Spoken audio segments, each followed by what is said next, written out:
Assalomu alaykum aziz ko'ruvchilar. Dunyo Uyg'ur qurultiyi to'g'ri televiziyasi haftalik xabarlar programmasiga xush keldinglar. Men Hidoyat Musajon. Tövəndə sizlərə bu haftadan bu yana yüz bergan Uyg'urlarga munosabatlik ba'zi muhim hodisalarni eslatib o'tmoqchimiz. Tövəndə diqqətinizlər haftalik xabarlar programmamızning tafsilotida bo'lsin. Yangi yil munosabati bilan Erkin Osiyo radiosuning maxsus ziyoratini qabul qilgan Dunyo Uyg'ur qurultiyining raisi Dolqin Aysa bilan Qurultay ijroiya komitetining raisi Umar Qanat apandilar 2021 yili xalqaroda yuz bergan Uyg'urlarga munosabatlik hodisalarni qisqacha xulosalab tuvandagilarni bayon qilishdi. 2021 yili Sharqiy Turkiston davosining xalqaroda tushunishi bizga istaşlıq qilgan davlat, hukumat, parlament, xalqaro tashkilotlar jihatdan bo'lsin, nihoyatda zo'r ilgirlashlar bo'lgan bir yil deyaleymiz. Dunyo qurultiyi nuqtasidan shundoq 2021 yili eng muhim omillardan birisi yalnız bu Uyg'ur tarixida, Sharqiy Turkiston tarixida emas, balki 21-asrda insonlik tarixida muhim deb qaraladigan mush Uyg'ur sotining amillashgan bir yil bo'ldi. Ve en ahir kararımı Uygurlarga yapılgan bu cinayetinin irqi qirg'inchilik ve insaniyetga cinayet olganligi xalqaro qonunlar bo'yicha tamıq bisilgan bir yil. Buningdan başka 2021 yili Dünya Qurultiyi başliq Uyg'ur tashkilotlari ve bir qism xalqaro insoniyetlar tashkilotlari, ammiy tashkilotlar, ishchilar uyushmasi birlashib 400 dan ortiq tashkilotning ishbirligida Xitoyning Sharqiy Turkistondagi qul ishchi, ya'ni majburiy emgigini to'xtatish munosabati bo'yicha xalqaro bir hamkorlik gruppasi qurilgan bir yil bo'ldi. Bu hamkorlik gruppasining ichida bu tashkilotlar va hamkorlik gruppasi nurg'unlagan xalqaro shirkatlarga besim qilish, hukumatlarga besim qilish orqali bir qism shirkatlarning Sharqiy Turkistondagi bu majburiy emgak bilan chetishgan shirkatlarning tijoratini to'xtatishiga sabab bo'ldik. Bu cho'ng bir ilgirlash. 2021 yili yana xalqarodagi 7 parlament, bir qism hukumatlar, Amerika hukumati bo'lib, Sharqiy Turkistondagi bu zulmni irqiy qirg'inchilik deb qabul qildi. Bu tarixiy bir hadise. Bunun da Dünya Qurultiyi başliq teşkilatlarının, her qaysi devlet teşkilatlarının, faaliyetçilerinin, kamu şahitlerinin oynagan rolü zor buldu. Onun deki yana 180'den artık teşkilat, keyin bu 200'e yakın badi Uygur, Tibet, Hong Kong, Tayvan teşkilatları ve başka xalqaro teşkilatlarının hemkarlığında Beijing 2022 qishliq olimpikni boykot qilish uchun bir hamkorlik gruppasi qurildi. Bu hamkorlik gruppasi bilan bu tashkilotlar Olimpik komitetiga qarshi cho'ng harakatlarni ifoda qilib, bu harakatlarni hozir 11 davlatning hukumat rasmiy shaklda buni diplomatik boykot qilganligini jakoladi. Bir qism tanarkachilarmi bu Beijing olimpik bormaydiganligini jakoladi. Bu harakat yana davom qiladi.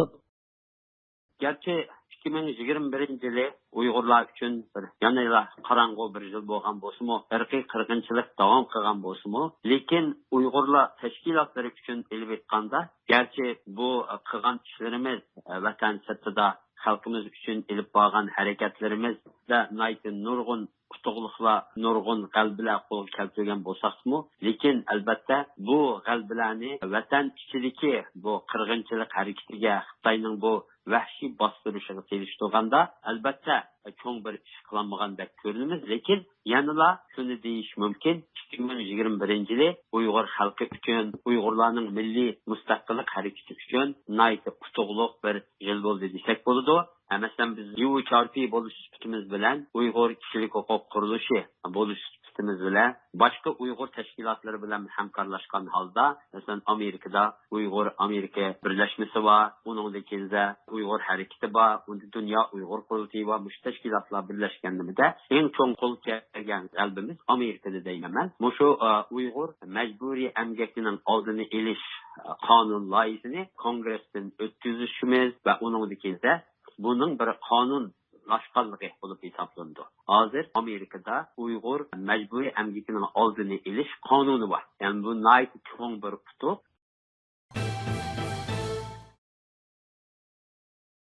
Dunyo Uyg'ur qurultiyining tashabbusi va talabi bilan 2 yanvar kuni Markaziy Iroqdagi Yer shari imomlar kengashi birlashma bayonot e'lon qilib, islom dunyosini Sharq Turkiston musulmonlariga qarata irqiy qirg'inchilik yurgizayotgan va islom aqidalarini og'ir darajada dafsanda qilayotgan Xitoyda o'tkaziladigan 2022-yillik Beijing qishliq olimpik yig'inini boykot qilishga chaqirgan va mazkur bayonotga Dunyo Uyg'ur qurultiyining raisi Dolqin Aysa apandi bilan birga Iroq, Hindiston, Rossiya, Bosna Hersek, Oman, Kavkaz, Misr qatorliq davlat va rayonlardagi mashhur muftilar imzo qo'ygan edi.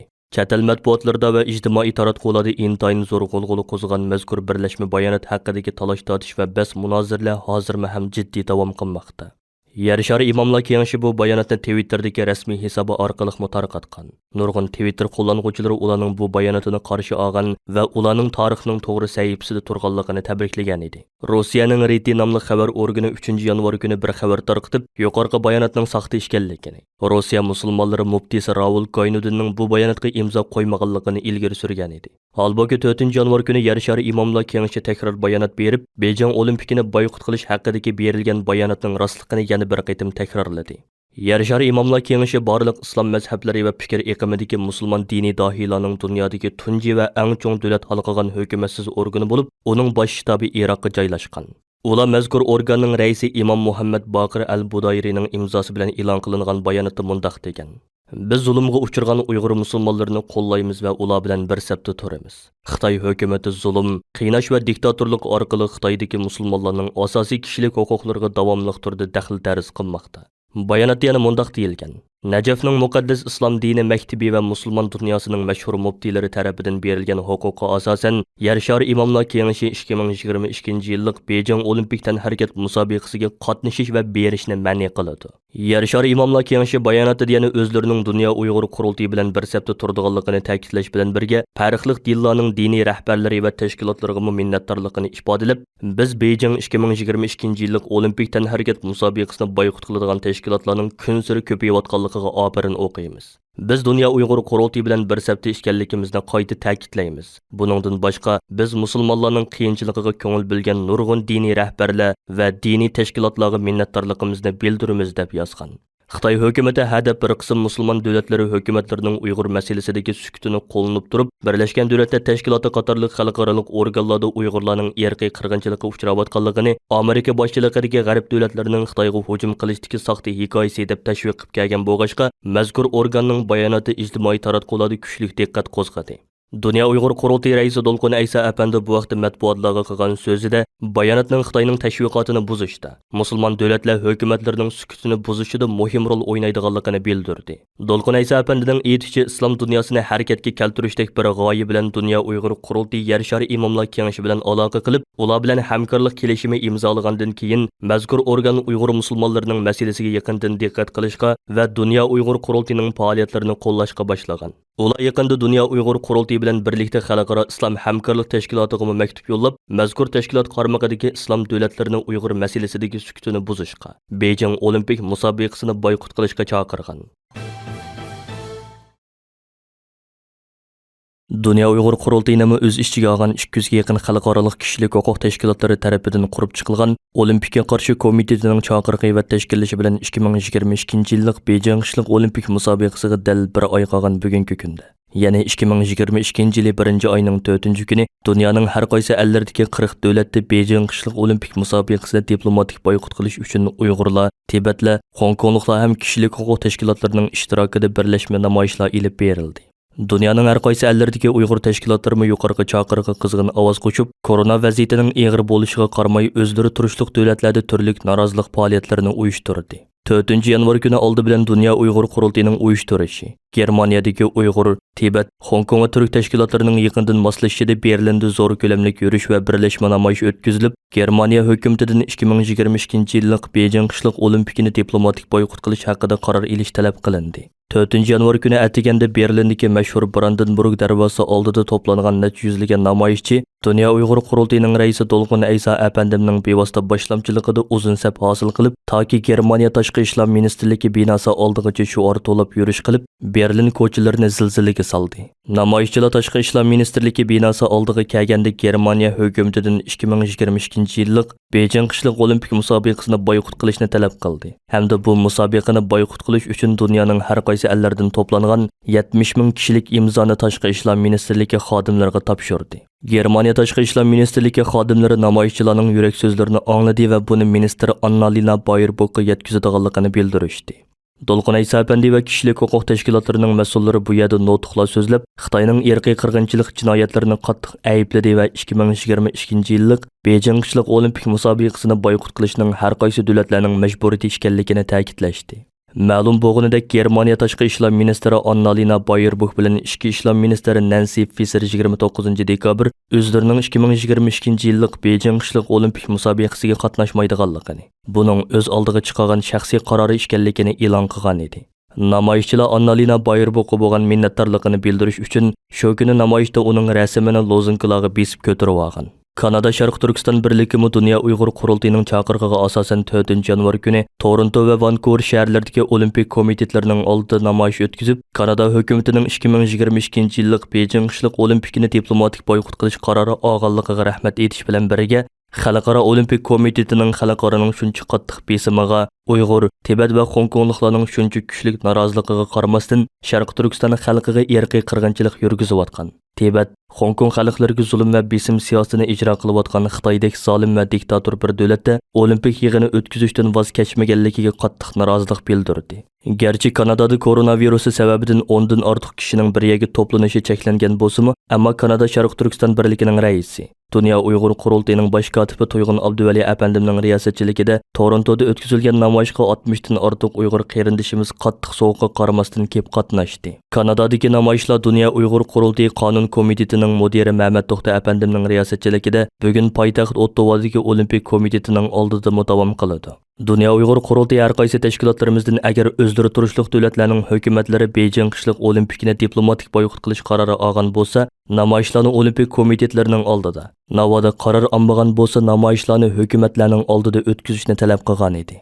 Dunyo Uyg'ur qurultiyi tarkibidagi Uyg'ur harakati tashkiloti, Amerika Uyg'ur birlashmasi, Amerika Uyg'ur tadqiqot markazi va Amerikadagi Tibet va Hong Kong tashkilotlari birlikda 4 dekabr kuni Amerikadagi NBC televiziya kanalining oldida namoyish o'tkazib, mazkur televiziya stansiyasidan 2022 yillik Beijing qishliq olimpik yig'inini boykot qilib, musobaqaning ko'rinishlarini NBC kanalida ko'rsatmaslikni talab qilishdi. Uyg'ur harakati tashkilotining raisi Roshan Abbos boshchiligidagi namoyishchilar Dunyo Uyg'ur qurultiyini o'z ichiga olgan 200 dek ortiq xalqaro tashkilotning birlashma imzosi bilan hozirlangan talab xatini NBC televiziya kanalining mas'ullariga topshirib berdi. Roshan Abbos xonim namoyishda qilgan so'zida Amerika hukumatining 2022 yillik Beijing qishliq olimpik yig'inini diplomatik boykot qilish qarori olganligiga qayta minnatdorlik bildirish bilan birga, Amerikadagi har qaysi sohaning Beijing olimpikini turli usullar bilan boykot qilishi lozimligini, Xitoyning Uyg'ur xalqi ustidan yurgizayotgan qirg'inchilik siyosatining va lager tuzumining hozir ham jiddiy davomlashayotganligini, insoniyat dunyosining bu xil zulmiga sukut qilib turmasligi lozimligini ta'kidlab o'tdi. Avstraliyadagi Uyg'ur tashkilotlari Dunyo Uyg'ur qurultiyining chaqirig'iga yaqindan ovoz qo'shib, Sidney va Adelaide shaharlaridagi olimpik komitetlarining oldida 2022 yillik Beijing qishliq olimpik yig'inini boykot qilib namoyishlar uyushtirdi. Avstraliyada koronavirusi vaziyatining intayin og'ir bo'lishi sababidan ko'p odamning to'planishi qattiq cheklanganligi uchun namoyishlarga osondagi Uyg'ur qarindoshlarimiz vakil bo'lib qatnashishga majbur bo'ldi.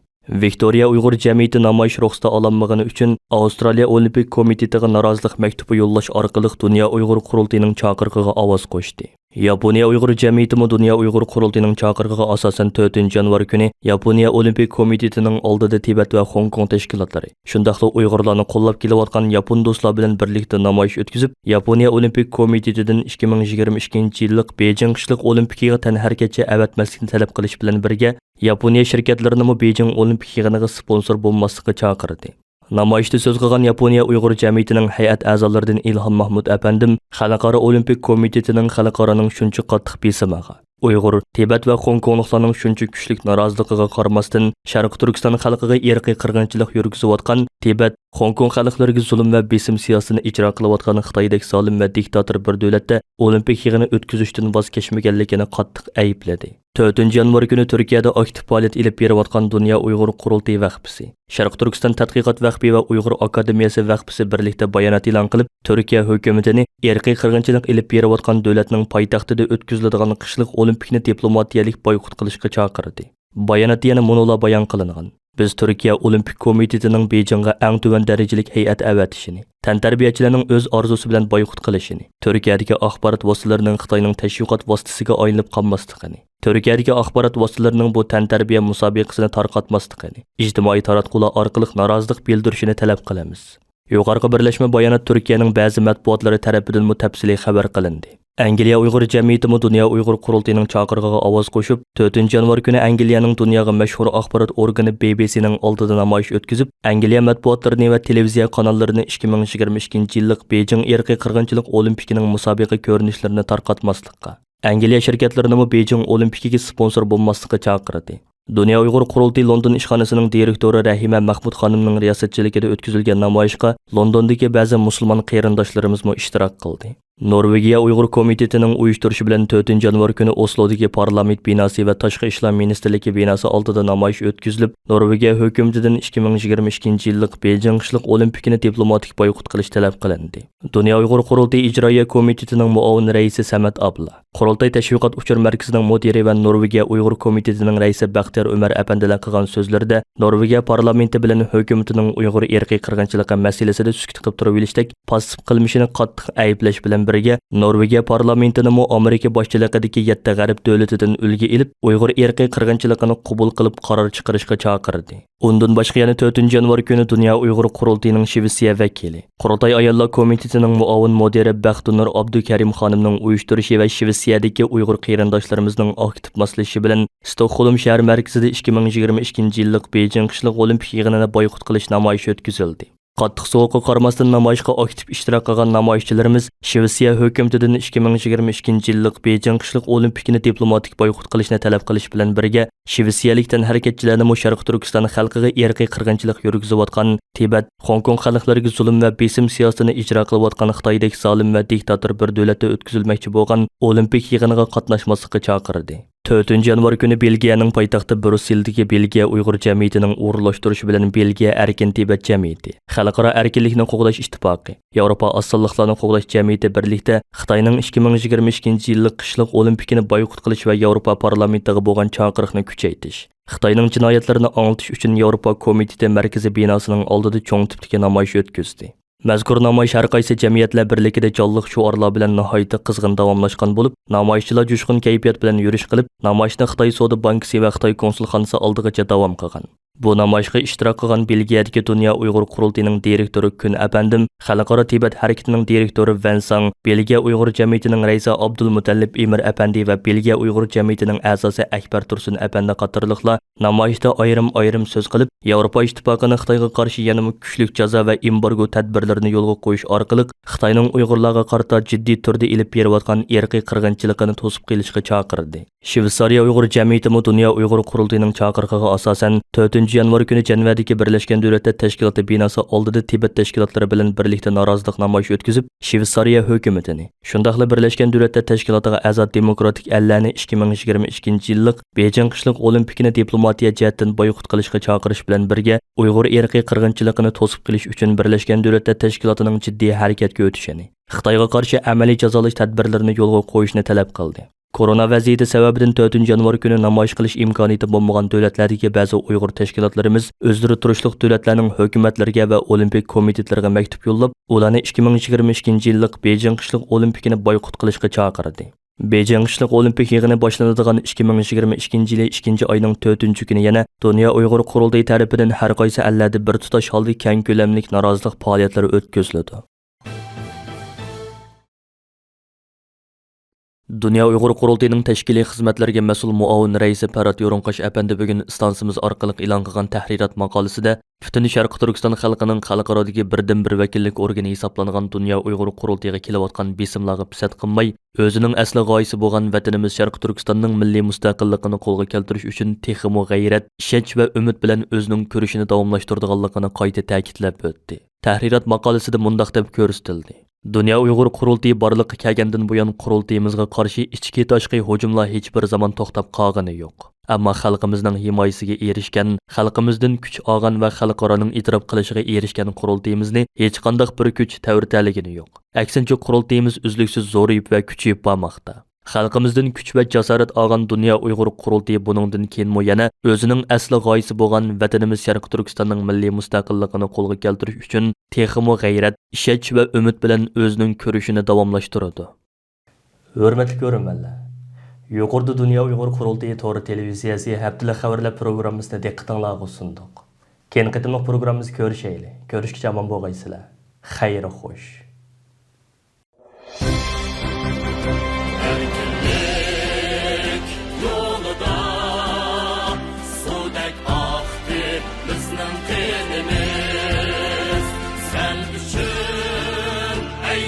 Derdimiz